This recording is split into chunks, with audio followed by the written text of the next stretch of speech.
మరి ఎక్కడెక్కడ ఓటు చేస్తారనేది నేను చెప్పలేను. ఇంకా బాబు గారు కుప్పంలో ఉన్నారు, రేపు కూడా కుప్పంలో ఉంటారు.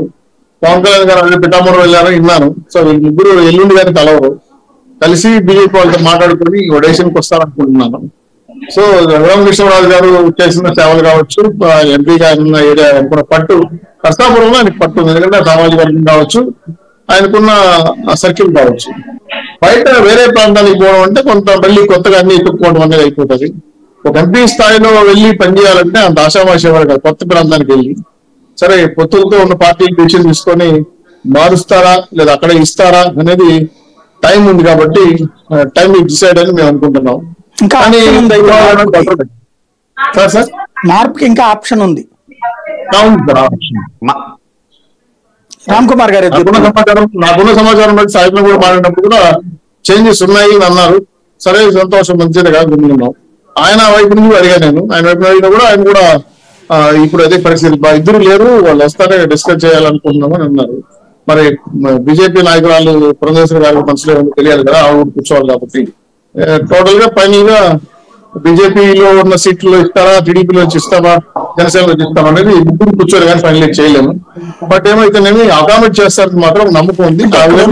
ఒక చిన్న ఇదేంటంటే జనసేన దగ్గర ఒక్క సీటే మిగిలింది, ఇంకా మచిలీపట్నం. మీ దగ్గర 4 సీట్లు మిగిలి ఉన్నాయి. ఒంగోలు, తర్వాత మన దాని పేరేంటి విజయనగరం, తర్వాత 2 సీట్లు అనంతపురం ఒకటి ఉంది, కడప ఉంది. ఈ 4 మీ దగ్గర ఉంది.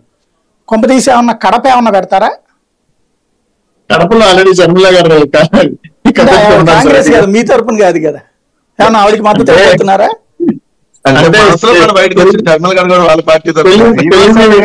షర్మిల గారికి మొత్తం పొత్తు విచ్ఛిన్నం అయిపోద్ది మీరు ఆ మాట మాట్లాడితే. అలాగే రామ్కుమార్ గారు నేను ఇంకా పూర్తి చేయాలి. కట్ట నేను షర్మిల అనుభవాను, మీరు కట్టలు వేసారు. నేను కాదు వెనకాల సాయి గారు జర్నలిస్ట్ గా ఉన్న లక్షణం తప్పే కాదు కదా. నేనేమన్నానంటే షర్మిల గారు చెల్లికి ఎత్తుతుంది, ఆ ప్రాంతంలో పోటీ చేస్తే రఘురామకృష్ణరాజు గారు తర్వాత మీ బీజేపీయా టీడీపీయా మేము ముగ్గురు ఓటేకోవాల్సి వస్తుంది, అప్పుడు మీరు అన్నట్టు సమస్య వస్తుంది అని చెప్పబోతున్నా. షర్మిల గారు ఉన్నారు కదా, మీకు విజయనగరం స్టార్ట్ చేస్తారు. అది కాదు పాయింట్. ఏంటంటే మొత్తానికి ముగ్గురు నాయకులు కూర్చొని అయితే నాకు తెలిసి చేంజెస్ ఉన్నాయని సబ్జెక్ట్ గా నేను మాట్లాడుతున్నాను.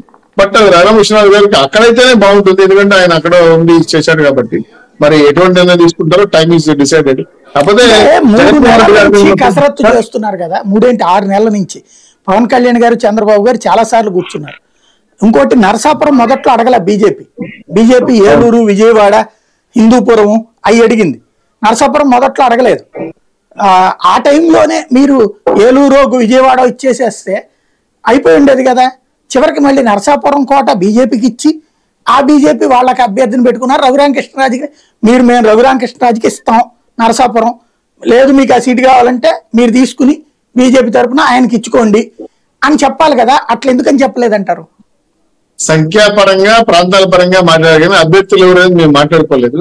బట్ ఆ మాట్లాడుకున్నా బయట చెప్పలేదేమో నాకు తెలియదు. ఒకటి మాత్రం వాస్తవం, రఘురామకృష్ణరాజు గారు ఎన్నో విషయం పైన నాకు తెలిపిన నేను మాట్లాడలేదు. కానీ ఒకటి మాత్రం నిజం, ఫైనల్ గా అయితే న్యాయం చేస్తారన్న నమ్మకం మాత్రం ఉంది. అది ఆ విధంగానే మాట్లాడగలరు. జగన్ పాత్ర ఏమన్నా ఉందా?